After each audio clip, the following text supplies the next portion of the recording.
Boa noite e bem-vindos ao Pensamento Crítico desta semana. Hoje, de novo com um plantel de luxo, vamos debater as malhas da corrupção, um tema, por esta altura, esquecido, mas que é sempre premente, com Nuno Garopa, professor de Direito, e João Paulo Batalha, presidente da Associação Transparência e Integridade.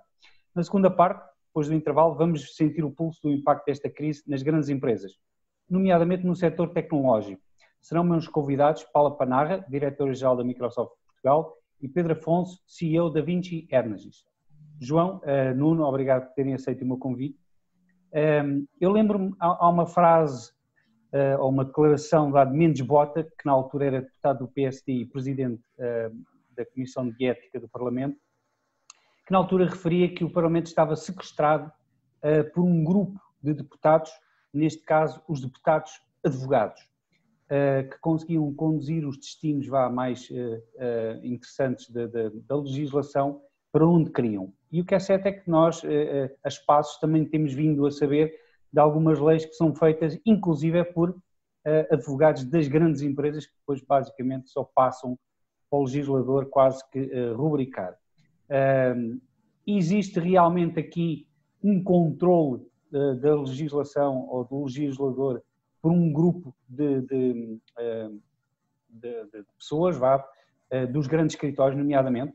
Bom, eu acho que isso é evidente. A captura do processo legislativo também não é de agora, mas tornou-se uma das marcas do próprio funcionamento da Assembleia da República e umas marcas daquilo que eu chamo, os juristas não gostam, mas eu chamo de corrupção legal, ou seja, mecanismos de captura do Estado e de desvio das funções, nomeadamente dos órgãos de soberania, a começar pelo Parlamento, para a defesa de interesses particulares, que não têm, tecnicamente, nada de ilegal, porque muitos dos mecanismos através dos quais se faz essa influência não são necessariamente penalizados nem no plano criminal, muitas vezes nem sequer no plano administrativo ou ético, ou seja, deputados que estão em acumulação de funções com os grandes escritórios de advogados ou com grandes empresas, os fenómenos de porta giratória entre o Parlamento, os governos e estas grandes empresas significam verdadeiramente que nós temos um Parlamento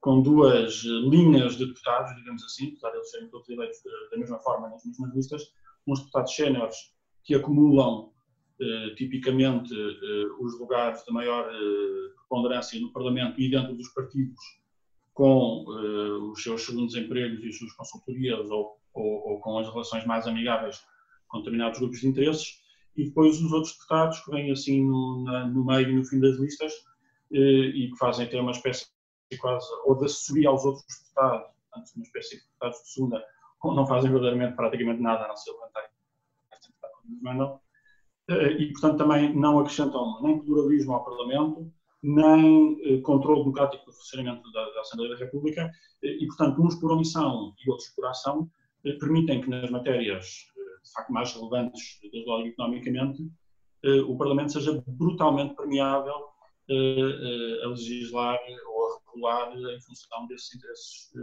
bem organizados. Nuno, isto também é a tua ideia e isto é transversal a todos os partidos, portanto, e não estamos a falar só de um ou do outro, mas o Bloco Central basicamente está dentro deste painel, correto?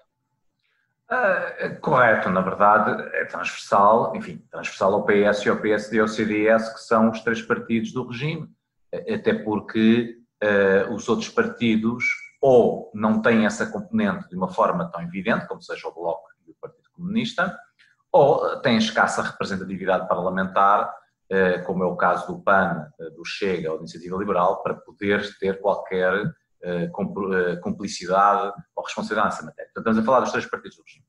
Mas aí eu queria dizer duas outras coisas. A primeira é evidente que as sociedades de advogados estão cheias de advogados honestos. Há 30 mil advogados em Portugal, ou um pouco mais de 30 mil, 35 mil talvez. As sociedades de advogados terão 2 ou 3 mil advogados, não são 2 ou 3 mil advogados que estão evidentemente envolvidos no tráfico de influências e naquilo que é o comprar e vender vírgulas. Evidentemente que isso é um número muito, muito, muito menor.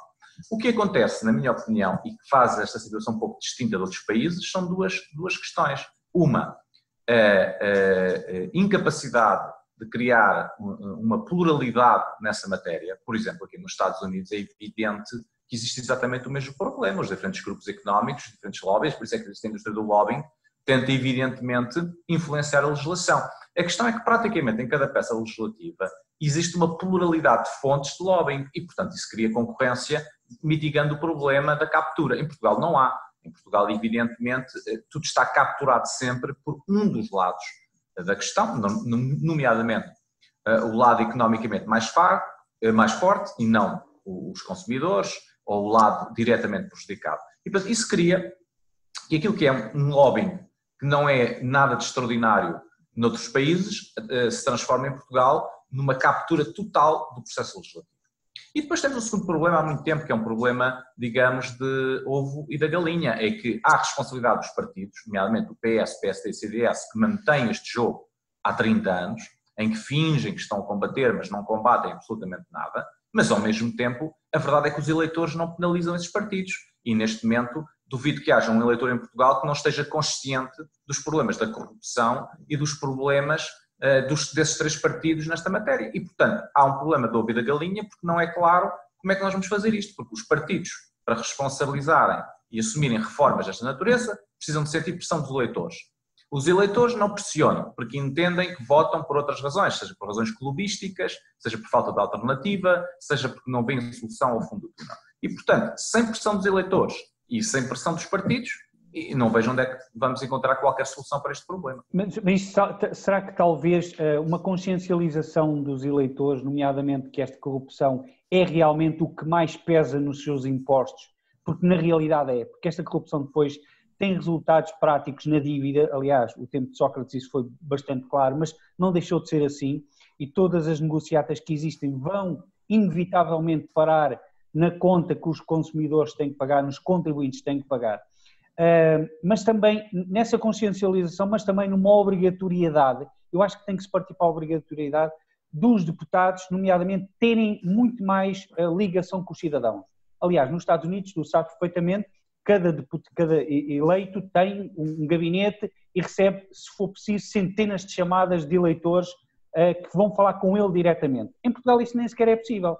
Nós não podemos telefonar para o Parlamento para falar com o deputado X, porque basicamente o que podemos fazer é falar com o dirigente da bancada parlamentar, entre aspas, e muitas vezes até só por e-mail. Não existe sequer essa possibilidade de nós estarmos a fazer aqui pressão. Temos que forçar esta ligação. Não, o problema é que, voltamos ao problema do ovo e da galinha, é evidente que há um problema do lado dos partidos, mas também há um problema do lado do eleitorado. Nós temos milhares de exemplos pelo país fora, nomeadamente eleições autárquicas, de personalidades condenadas por casos de corrupção e que são reeleitos. E até em concelhos que há um alto nível de escolaridade e de mobilização social. Portanto, eu entendo que há um problema do lado da organização dos partidos, mas não se pode esperar alterações brutais e importantíssimas do lado dos partidos quando os eleitores insistem em não penalizar esses partidos. Nuno, como é que tu vês isso, inclusive, sendo que esses conselhos, supostamente essas pessoas até são as que mais criticam depois os impostos? Porque é a atitude de rouba, mas faz alguma coisa. Portanto, a partir do momento em que o nível de exigência é mínimo, e é um nível de exigência que não é comunitário, mas meramente individual, que também obedece àquela velha máxima que ouvimos há muitos anos, de que toda a gente está a favor de mudar o Estado, de fazer reformas, mas as reformas dos outros, ninguém quer ser o primeiro setor a ser reformado. A partir desse momento, é evidente que se o grau de exigência é mínimo, os partidos respondem a essa exigência. Eu há muitos anos que defendo esta ideia. Os partidos respondem à procura. A oferta responde à procura. E, portanto, os partidos são como são e mantêm os regimes jurídicos que mantêm e mantêm as práticas políticas que mantêm, é porque os partidos entendem, e até agora, com razão, que não há penalização nas urnas para esse tipo de comportamento. E, enquanto assim for, assim estaremos. João, eu acho que o problema é este. Nós temos o ponto de partida é de um nível de confiança muito baixo. Um nível de confiança dos cidadãos nas instituições, nos partidos, no Parlamento, no Governo, etc., na política em geral, baixos níveis de confiança, aliás, dos cidadãos uns nos outros, E, portanto, nós tipicamente queixamos-nos muito, mas depois não agimos. E essa é uma questão que deixa tudo para resolver, porque, de facto, eu acho os partidos eu concordo que os partidos são sensíveis à pressão dos cidadãos e à procura dos cidadãos. O que tem acontecido é que os cidadãos que se desiludem deixam de votar, em primeiro lugar, e eu ia dizer deixam de participar noutras formas de intervenção cívica, de fazer petições ou de participar em manifestações, etc., mas nessas provavelmente nunca participaram, e, portanto, os cidadãos autoexcluem-se no exercício cotidiano da democracia. E, portanto, o que isto significa depois é uma abstenção cada vez maior, que para os partidos, só ajuda, para os partidos estabelecidos, não é necessariamente uma grave crise. Mas só ajuda, aliás, as eleições um pouco mais previsíveis. Se uma parte importante do eleitorado nem sequer se dá o trabalho de ir votar, o papel de cada partido já estabelecido, já representado, é simplesmente entusiasmar os seus fiéis para ir às urnas. E, portanto, João, mas uma coisa que eu também queria colocar um foco, porque depois, supostamente, num Estado de Direito, nós temos a separação de poderes e supostamente também teríamos aqui um contraponto, mesmo que não fosse do cidadão, mas fosse, por exemplo, da parte judicial, nomeadamente a das investigações, que colocariam, em princípio, alguma credibilidade no sistema. O problema é que, na minha opinião, nós não vivemos realmente num Estado de Direito, porque o sistema judicial está capturado, nomeadamente, pela sua orçamentação que vem do legislador. Sim, correto? Eu acho que há problemas estruturais, a sua orçamentação do sistema, a falta de meios, que até já custa falar, porque é sempre a mesma ladainha. Outras coisas de que o Europa poderá falar melhor, códigos de procedimento civil, administrativo, penal, bizantinos, cheios de regras e procedimentos e alçapões muito pouco práticos, que no limite depois desresponsabilizam toda a gente, porque um papel tem que passar por não sei quantos carimbos e, portanto, a pessoa que de facto decide, depois desculpa-se com os carimbos que já recebeu antes. Nós vimos aqui há uns meses o Secretário de Estado de Energia a justificar uma concessão nebulosa, muito nebulosa, de minério entre os montes, a dizer, pois eu tive que parecer favorável dos serviços e decidi com base nisso. Portanto, os serviços não são o decisor e, portanto, não são responsáveis. O decisor político tem os carimbos dos serviços ou dos reguladores e, portanto, responsabiliza-se, e nós temos o hábito de fazermos códigos muito procedimentais para tudo e mais alguma coisa e depois diluímos completamente as responsabilidades. O sistema judicial, que devia ser a última linha de defesa, já não é suficiente se todas as outras linhas de defesa, desde logo no sistema político, não estiverem a funcionar bem.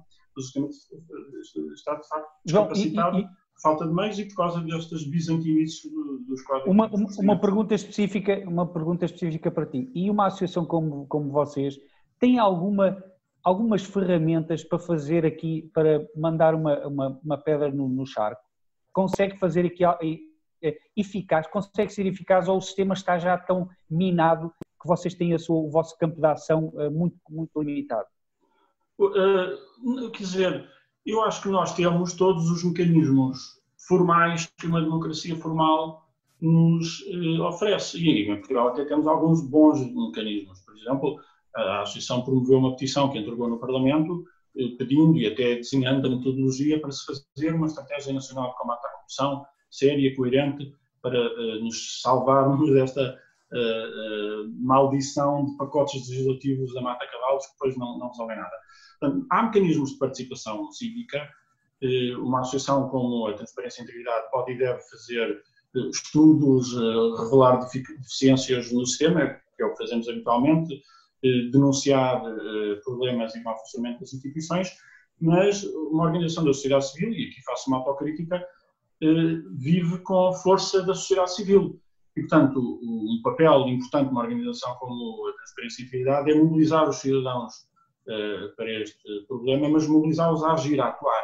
E essa tem sido uma dificuldade estrutural. Uma organização como a nossa, mas de outras, neste tema e noutros temas, é uma fragilidade estrutural da sociedade civil. Se os responsáveis políticos sentirem que uma política sólida de combate à corrupção, sólida sem ser reativa a escândalos, sem ser para apresentar serviço para inglês ver, se sentirem que uma política sólida de combate à corrupção lhes ganha votos e que a ausência dessa política lhes perde votos, os poderes políticos vão responder. Não tenho dúvida sobre isso. O problema é, de facto, mobilizar uma sociedade civil que está muito inerte.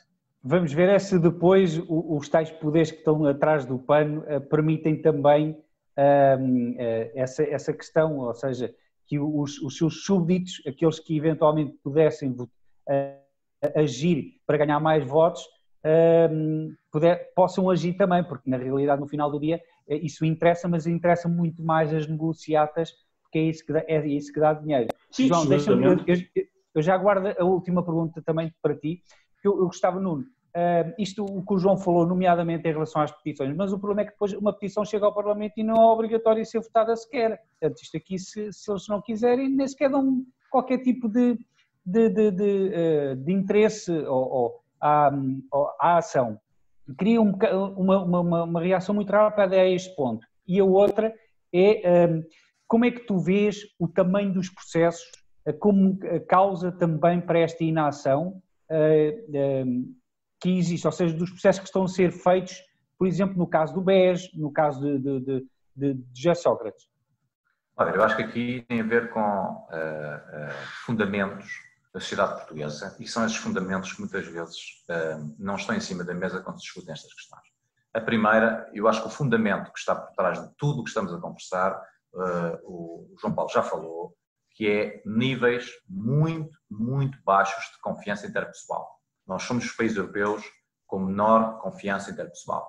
Isto significa que não há sociedade civil, porque as pessoas não confiam umas nas outras. E não havendo sociedade civil, a partir daí podemos criar os mecanismos legais que entenderem que as coisas começam a ter grandes problemas de execução. De tal forma que nós aqui estamos nesta conversa e partimos de um pressuposto, nós os três, que não é comum na sociedade portuguesa, é que nós os três concordamos que há um problema de corrupção em Portugal. Ora, e nem essa questão está resolvida na sociedade portuguesa. Há muita gente que acha que não há um problema de corrupção. Muita gente, mesmo muitos milhões de portugueses que acham que a corrupção não é um problema em Portugal neste momento, e não digo neste momento, no meio da crise que estamos a passar, mas digo neste momento nos últimos 10 anos. E, portanto, só essa questão revela, desde logo, um problema de base, é que se não há consenso sobre a doença, muito menos vai haver consenso sobre o remédio, não é?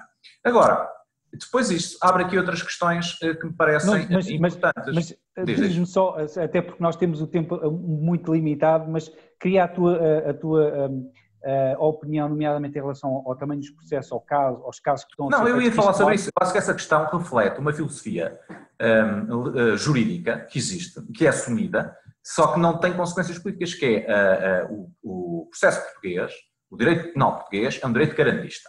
E Uber, não é super, é Uber garantista, sem qualquer comparação na União Europeia. É o direito mais garantista que existe na União Europeia. E isso é uma opção filosófica e política perfeitamente razoável. Nós entendemos em Portugal que é mais importante evitar que haja um qualquer inocente condenado do que não estar a condenar culpados de corrupção. Isso é perfeitamente razoável em termos filosóficos e políticos. Agora, não é assumido, porque depois vem-se dizer que se quer ser ao mesmo tempo Uber garantista, mas preventivo na corrupção. Isso não é possível. Isso é um conjunto vazio. E isso é que os partidos não assumem. Porque o normal, em democracia portuguesa, seria que haja um partido que defende o garantismo e há outro partido que defende, devemos ser, mas é preventivos e coercivos na corrupção. Não, diz-me, as pessoas votavam. Mas isso não existe em Portugal. Diz-me então em 30 segundos ou um minuto, assim rápido, quais é que são eventualmente as soluções que tu terias dos vários setores? Eu não tenho soluções, eu acho que isto não tem solução e ninguém neste momento tem solução para a questão da reforma penal. O que está claríssimo já é que não há ninguém em Portugal que consiga fazer uma reforma penal. Por isso estamos neste distrator. Porque o problema é de tal maneira já um novelo que não há forma de fazer reforma penal. João, em 30 segundos também ao minuto, se conseguires, algumas soluções para nós minimizarmos ou tentarmos combater a corrupção em Portugal? Há soluções para todos estes problemas, eu não sou tão pessimista como o Nuno. Há soluções técnicas, jurídicas, institucionais para todos estes problemas. O que não há é vontade política, de facto, porque há poderes assumidos e poderes na sombra e esses têm sido mais fortes do que o poder dos cidadãos. Eu digo muitas vezes que o combate à corrupção tem que ser um combate dos muitos que mandam pouco contra os poucos que mandam muito. E isso exige uma cidadania interventiva no dia-a-dia da democracia, na participação cívica local, mesmo que não tenha a ver com as questões de corrupção, porque, como também diz o povo aqui em Portugal, é o olhar do dono que engorda o gado. Portanto, nós precisamos de vigilância sobre as instituições e os poderes para que a democracia funcione de forma mais qualificada e com menos abusos. E, portanto, isso se faz estimulando a participação cívica dos cidadãos, só que é preciso que os cidadãos tenham um pouco mais de confiança uns nos outros e em si próprios e percebam que vale a pena acreditar, porque há razões para acreditar que é possível, de facto, fazer... Fica então o apelo à cidadania e à confiança interpessoal. João, Nuno, muito obrigado pela vossa participação. Obrigado. Voltamos já para a segunda parte do programa. Ações e obrigações. Investimento e poupança. BCE e FED. Resultados e empresas. Análise e gráficos. Analisamos isto tudo e muito mais todas as semanas no Mercados em Ação do Jornal Económico. Temos analistas de topo em estúdio e em direto de Londres, Washington e de vários pontos do globo. No Espaço Empresas convidamos líderes de negócios que marcam a diferença em Portugal e lá fora. Contribuímos ainda para a literacia financeira com a palavra da semana. Não percam Mercados em Ação nos sites e nas redes sociais do Jornal Económico. Bem-vindos à segunda parte do Pensamento Crítico desta semana, agora com Paula Panarra, diretora-geral da Microsoft Portugal, e com Pedro Afonso, CEO da Vinci Energies. Obrigado a ambos por terem aceito o convite. Paula, começo por si. A Microsoft já era uma empresa algo adaptada às questões, nomeadamente do teletrabalho. Aliás, eu que acompanho um pouco os mercados, sei que há mais de 10 anos que se falava nisso, e certamente que a Microsoft também em Portugal permitia aos seus trabalhadores algum teletrabalho. Qual é que foi o impacto que vocês sentiram nesta necessidade de mandar quase todas as pessoas para casa? Bom, antes de mais, boa tarde e obrigada pelo convite. É verdade, nós na Microsoft já temos uma política de trabalho remoto, de trabalho flexível desde há muito tempo e cá em Portugal também. O que é que mudou? Mudou que isto não é apenas trabalho remoto, isto é trabalhar remoto numa circunstância muito diferente para todos nós e, portanto, se foi relativamente fácil, de facto, colocar as equipas a trabalhar de casa, agora há que, e principalmente enquanto managers, enquanto gestores das equipas, há que ter em conta que as pessoas estão a trabalhar remoto, com as crianças a estudar dentro de casa, com todo o trabalho enquanto família e, portanto, há aqui, houve uma preocupação acrescida naquilo que foi manter e que continua a ser, manter uma comunicação muito próxima, uma comunicação empática e criar também as condições de bem-estar que vão para além das condições do trabalho. Portanto, uma coisa é assegurar a infraestrutura para as pessoas poderem continuar a trabalhar, mas outra diferente é como é que se trabalha neste ambiente, que é um ambiente muito distinto. Portanto, criámos não só momentos de comunicação, como digo, e manter muito a proximidade com as equipas, cafés virtuais, fins de tarde virtuais, uma reunião semanal com toda a organização, muito próximo para clarificar quaisquer dúvidas ou questões que as pessoas possam ter, mas também para manter aqui alguma clarificação na direção e naquilo que são as nossas iniciativas e o nosso propósito neste momento para com os clientes e os parceiros em Portugal. Portanto, diria que, sendo fácil a infraestrutura, tudo o resto é um desafio de que temos que estar muito conscientes. Pedro, eu sei que também tens um particular destaque na tua forma de gerir a questão humana. Foi também algo relativamente seamless, ou seja, fácil adaptar a vossa organização a esta nova realidade? E qual é que é as dificuldades, nomeadamente aquilo que a Paula referia, de estimular ou de dar à equipa as armas, digamos, de mentalidade e de apoio necessários para continuarem a trabalhar de uma forma bastante mais eficaz? Olá Marco, boa tarde, obrigado pela oportunidade também. Eu vou distinguir isto em duas componentes. Nós em Portugal somos quase 1.800, 1.770 pessoas e temos 1.240 a trabalhar de casa neste momento e 500 e tal no terreno, a trabalhar no terreno. Portanto, há equipas que foram partidas porque continua a haver atividades que têm que ser feitas no terreno e nos clientes, e esta percentagem de pessoas que estão em casa com um grande número ainda de pessoas no terreno dá uma combinação bombástica, nunca antes experimentada, que eu me recordo. E esta é uma primeira dimensão, portanto não é só pôr as pessoas em casa, há uma dimensão que é, há pessoas que têm que ir ao terreno e elas têm que trabalhar em conjunto com as que estão em casa, primeiro ponto. Segundo ponto, colocar as pessoas em casa, nós colocámos 800 pessoas em 24 horas e 1.200 em 3 dias. Portanto, pôr as pessoas em casa é fácil. O grande tema é como é que nós passamos de uma situação em que temos as pessoas a trabalhar de casa para uma situação em que temos as pessoas a produzir de casa. E são coisas diferentes. Quando nós falamos em produção, significa que as pessoas entregam projetos, entregam serviço ao cliente, entregam a expectativa do cliente, entregam a promessa ao cliente que foi vendida previamente a partir de casa. A segunda dimensão é como é que se consegue alimentar a máquina, eu diria, de relação com o cliente na componente mais de desenvolvimento de negócio, também no cenário remoto. E estas duas dimensões são as duas dimensões desafiantes. E há uma terceira também que eu acho que difere, nomeadamente as atividades que dependem mais do digital e do IT têm uma tradição natural em que as pessoas têm liberdade para escolher se trabalham de casa ou se trabalham do escritório. O que é aqui diferente é que nós somos obrigados a estar em casa. E o facto de sermos obrigados a estar em casa muda tudo, porque eu não tenho a opção de ir trabalhar para o escritório. E nós, até agora, enquanto estivermos no estado de emergência, estamos a garantir que as pessoas podem mesmo trabalhar de casa. E isto é que muda tudo. E isto é do foro completamente emocional e psicológico. E é aqui que as dificuldades e as dores da liderança, as dores da gestão, as dores da motivação, do jogo das emoções que acontece dentro de cada um, é aqui que os desafios começam.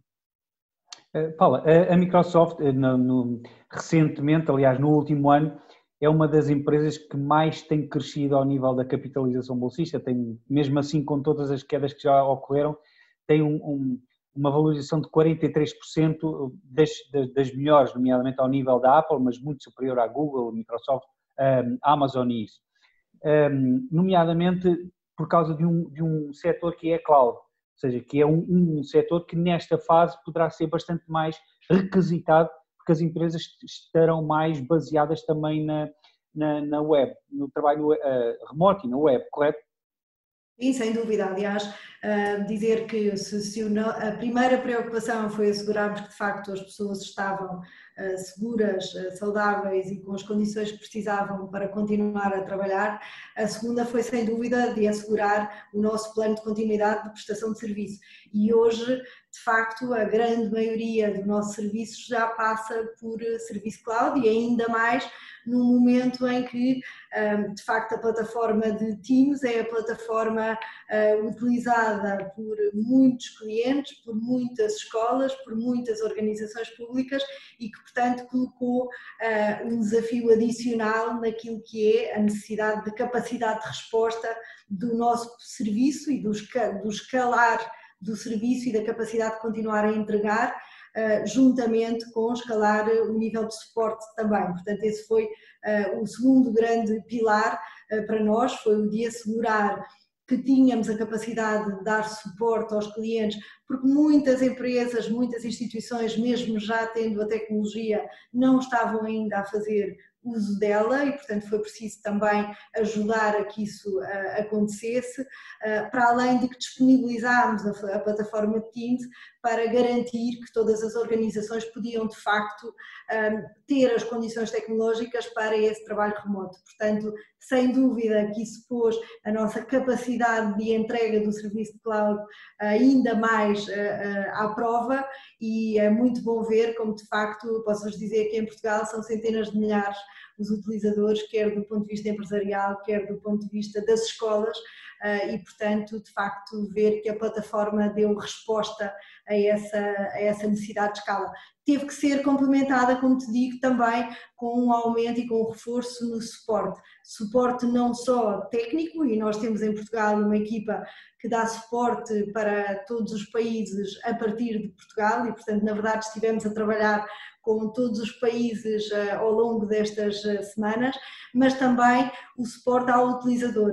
Eu diria que uma coisa é sabermos que a tecnologia existe, outra coisa é de facto, como dizia o Pedro e muito bem, outra coisa é produzir a partir de casa e para isso é preciso de facto saber utilizar corretamente as ferramentas e a tecnologia que as próprias empresas disponibilizaram aos seus colaboradores. Portanto, fizemos aqui um trabalho e continuamos a fazer um trabalho grande de formação mesmo para o utilizador final e que tem tido uma adesão fantástica, posso-vos dizer, webinars com 4.000, 5.000 pessoas para aprenderem como é que se usa Teams e como é que se trabalha de facto remoto. Pedro, eu vou pegar aqui nas palavras da Paula, porque eu acho muito curioso que esta questão de as empresas tinham acesso a, mas não utilizavam, e algumas nem sequer tinham acesso, mas sabiam que haviam tecnologias que lhes podiam melhorar, nomeadamente a performance. Será esta crise, e aliás todas as crises trazem pontos positivos e oportunidades de negócio, acha que vai haver uma maior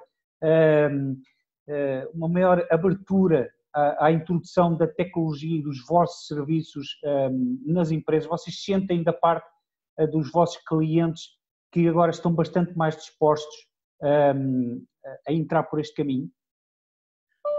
Nós costumamos dizer a necessidade de aguçar o engenho, não é? Portanto, o que temos aqui é uma situação de sobrevivência, vamos dizer assim, em que as empresas que não fizerem esse caminho vão ficar pelo caminho porque não há outra forma de nos ligarmos uns aos outros sem ser através da tecnologia. Mas aqui eu gostava de não colocar a tónica, e desculpa-me inverter um pouco a tua questão, deixa-me trazer o teu ponto para um outro sítio, que é o seguinte. Eu gostava de não colocar o tema do trabalho remoto como uma coisa no céu que vai resolver os nossos problemas todos. Porque eu acho que entre o céu e o diabo, o trabalho remoto está entre os dois. Porque é o diabo estar em casa forçado e obrigado, e penso que todos nós estamos nessa situação e isto é completamente emocional aquilo que eu estou a dizer, é o diabo. Por outro lado, eu acho que também não é o céu, é o céu porque nos resolve, é o céu porque nos resolve um conjunto de problemas que nós não conseguiríamos resolver se não fosse assim. E portanto, dito isto, pondo isto em perspectiva, eu acho claramente que vamos migrar para uma solução de equilíbrio, em que se havia empresas que não consideravam o trabalho remoto como uma situação real, agora passaram a considerar. Agora, se vamos só ter trabalho remoto como estamos hoje, acredito profundamente que não vai ser assim. Não, mas a utilização de novas das tecnologias. Já vou à tua pergunta. Portanto, vamos claramente ter um equilíbrio. Dito isto, penso que há uma grande mudança, e estamos a falar de 4 semanas nesta altura, as empresas começaram a fazer este movimento de ir para casa há 3, 4 semanas, eu diria 4 semanas agora, 4, 5 semanas, e houve uma mudança de comportamento brutal ao longo destas semanas e cada dia é uma semana e cada semana é um mês e acho que o mês é quase um ano de trabalho. Eu diria que em termos de mudança de atitude é assim que nós podemos observar o comportamento dos clientes. Portanto, tivemos clientes que quando as primeiras empresas foram, no fundo as pessoas foram para casa, estavam ainda a resistir, a achar, isto se calhar não é para nós, portanto isto vai passar e nós vamos continuar tudo igual. Depois ao fim de uma semana, afinal perceberam, começaram a surgir notícias, afinal temos que ir todos para casa. E na segunda semana, os que não tinham condições de ir para casa ficaram muito preocupados. E foi mais ou menos assim que a coisa funcionou. Portanto, eu diria que as primeiras 2 semanas, depois de tudo isto criar momentum, foram equivalentes talvez a 6 meses de trabalho, a 6 meses normais de trabalho, com tudo a acontecer normalmente, e portanto cada dia, uma semana, não sei Paula se confirmas esta visão, mas acho que foi mais ou menos isto. Portanto, ao fim do mês de trabalho, há várias coisas que ficaram claras. O que é que está claro? É que tem que se considerar o trabalho remoto como uma opção.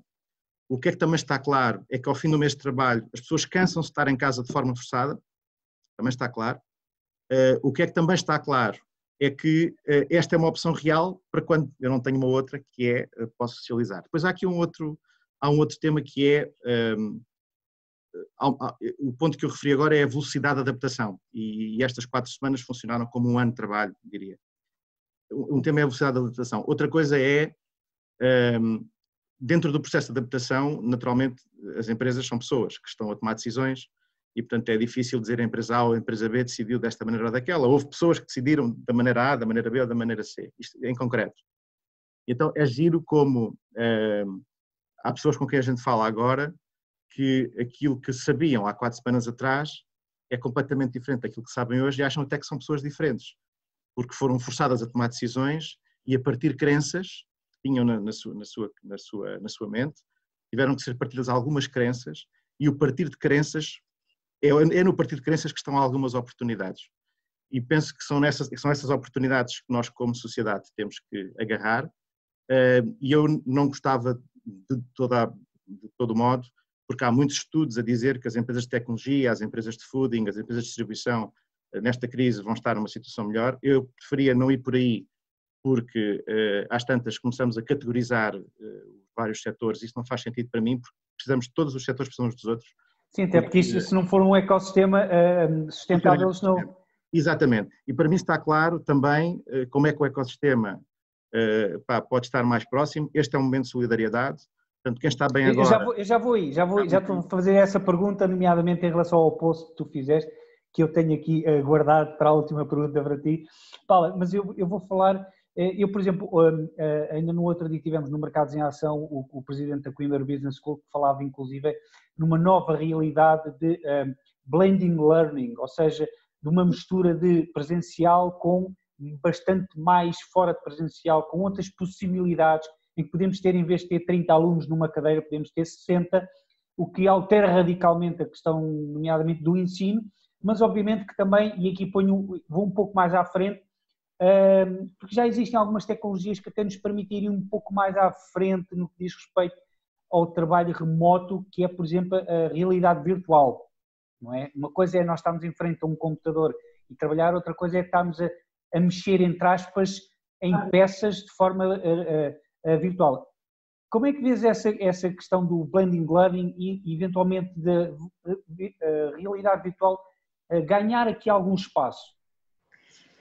Nós em tecnologia temos um conceito do híbrido, um conceito que a nós na Microsoft nos é muito caro e acredito que de facto o blending learning, e o Pedro referia há bocadinho o equilíbrio entre o trabalho remoto e o trabalho presencial, todas estas realidades na verdade são aquilo que eu também acredito que vai cada vez mais ser o que existe, quer do ponto de vista da aprendizagem, quer do ponto de vista das metodologias de trabalho.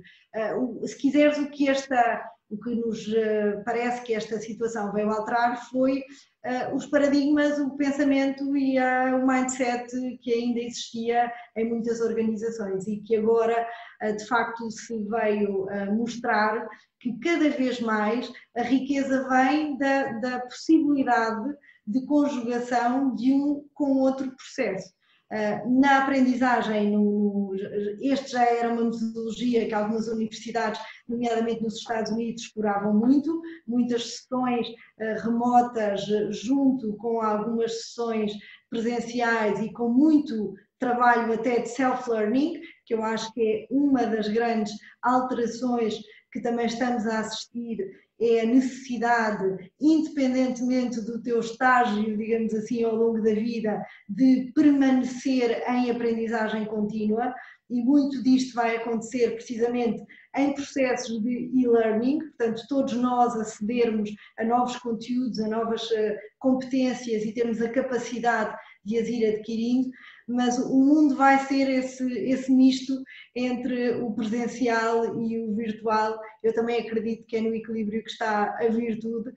Agora isto veio provar também que é possível tu teres, por exemplo, otimizações de espaço físico, porque de facto tu podes ter rácios distintos entre o tempo que as pessoas trabalham remoto ou trabalham físico. Isso também se aplica a uma escola, isso aplica-se a muitos outros ambientes.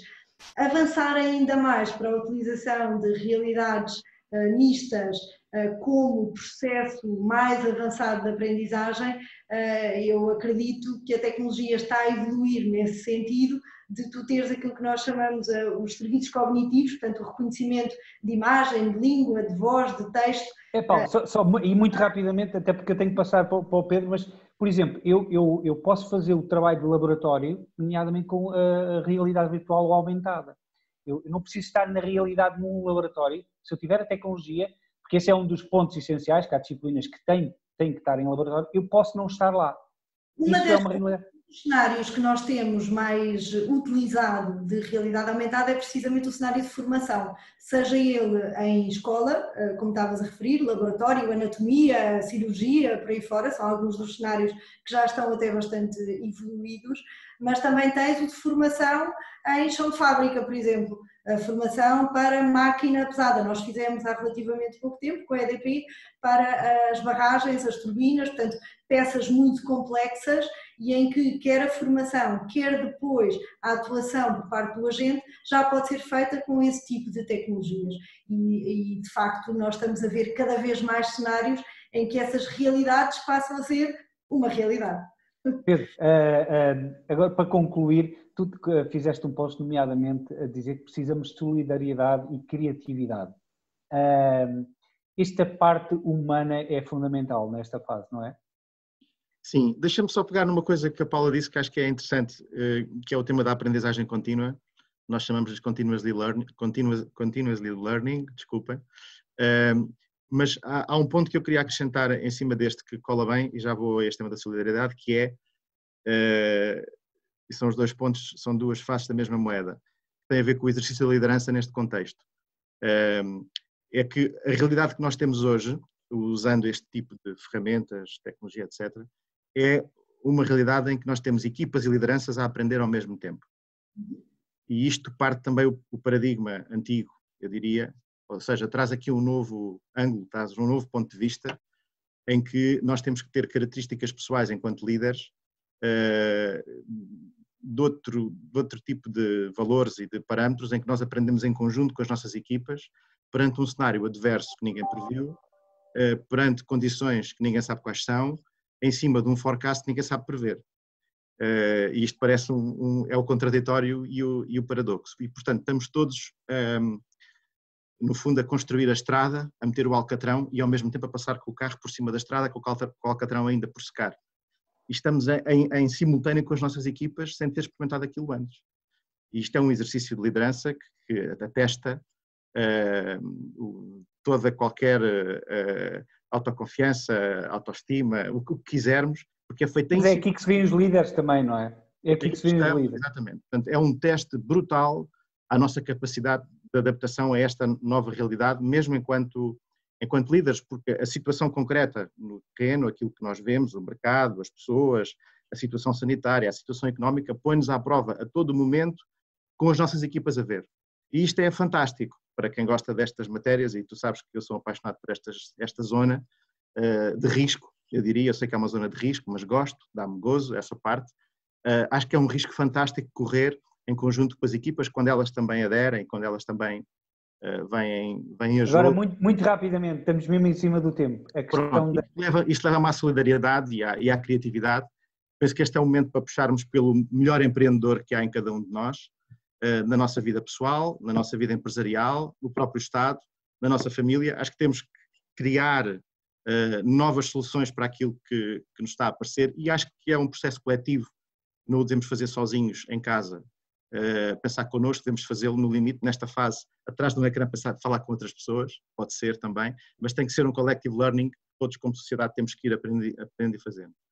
Solidariedade, não tenho a mínima dúvida que o momento que estamos a passar é um momento que estão a ser injetadas medidas de choque na economia e nas pessoas, nas duas componentes, nas empresas e nas pessoas, para que os efeitos sejam os menores possíveis. Muito provavelmente são medidas que não são suficientes, muito provavelmente vão sempre faltar medidas, há sempre outras que poderiam ser aplicadas, mas estão a ser aplicadas, e o que importa é que todos nós solidariamente devemos assumir que deve ser assim e que vamos todos pagar isto mais tarde. As empresas e as pessoas que estão bem vão pagar mais tarde, vai doer menos, as que estão mal vão pagar também. E, portanto, este sentido coletivo é um sentido que nós não devemos deixar perder, e eu queria só terminar com uma história simples, que é esta. Nós tivemos logo 2 semanas depois disto tudo começar, houve 2 ou 3 clientes numa área específica do país, na área de distribuição, que começaram a negociar connosco questões contratuais, etc. E houve uma equipa, pessoas da nossa base das equipas, houve uma equipa que percebeu isso, que nós estávamos com uma dificuldade com aquele cliente, que tinha várias tinha várias lojas grandes na área da distribuição e queria renegociar os contratos connosco e muito preocupados se o colega do lado ia entrar numa situação em que ia ter perda de salário, se ia ter perda de emprego, etc. Vieram ter connosco e disseram, nós queremos fazer uma coisa que é, queremos dar 30% do nosso tempo ou 40% do nosso tempo, ninguém é despedido, a empresa reduz os custos e conseguimos assim passar por esta situação e vocês não têm problema nenhum e a gente safa-se todos. Foram exatamente estas as palavras. E aquilo foi de tal forma impactante no gestor daquelas equipas que a resposta imediata, sem validar com ninguém, foi: não se preocupem, a gente vai só pedir-vos que vocês possam mudar de sítio, em vez de estarem na zona centro, mudam aqui para outra cidade a 60 km de distância. Temos um outro contrato que está a começar precisamente por causa da crise. As pessoas acederam e foi fantástico ver a forma solidária com que as próprias equipas colocaram o seu rendimento à disposição da empresa, sem nós pedirmos e sem... Fica essa mensagem de o melhor que nós temos para dar nestas alturas de crise, que é realmente a nossa humanidade. Pedro, muito obrigado. Paula, muito obrigado pela vossa participação e contarei com vocês certamente num próximo programa. Nós voltamos já com as melhores da semana. Nas melhores da semana começamos com uma palavra de tranquilidade. A todos os que por estes dias lutam contra a necessidade das dietas. Calma, o superior hierárquico dá uma folga, até porque este ano provavelmente não haverá necessidade da tradicional Operação Biquíni. Pois uma caricatura sobre os dias de teletrabalho em tempos de quarentena. Descobrimos em nós multifunções que desconhecíamos. Seguidamente teremos um claro caso de má leitura das instruções. Alguém que diga à senhora juíza que viseira não é só para tapar a visão, mas toda a cara. E por fim, um vídeo do herói nacional, o super-ministro Centeno, que além fronteiras se degladiou como ninguém e até ao limite das suas forças para nos conseguir uma mão cheia. De nada. Muito obrigado por estarem desse lado. Até para a semana. Foi com sucesso que chegámos ao fim de uma reunião muito longa e difícil com todos os ministros das Finanças da União Europeia. Mas valeu a pena o esforço.